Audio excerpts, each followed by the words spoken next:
Australia के legendary allrounder Shane Watson, जो कि इस वक्त पाकिस्तान सुपर लीग सीज़न 5 खेलने के लिए पाकिस्तान में मौजूद हैं।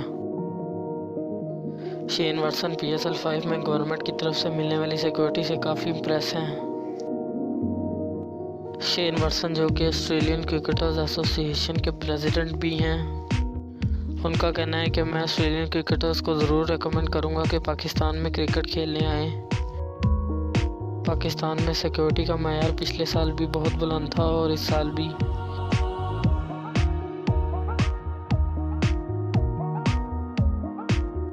शेन वाटसन का मज़ीद कहना था कि पाकिस्तान में सिक्योरिटी का कोई कंसर्न नहीं है, हम यहाँ पर बिल्कुल सेफ़ हैं। शेन वाटसन ने कहा कि हम यहाँ पर देख सकते हैं कि पाकिस्तान में लोग क्रिकेट से कितना प्यार करते हैं और क्रिकेट के लिए कितने जज्बाती हैं।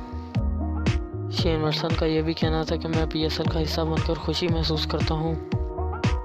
याद रहे कि इससे पहले बेन कटिंग भी ऑस्ट्रेलिया के दौरे पाकिस्तान पर जोर दे चुके हैं।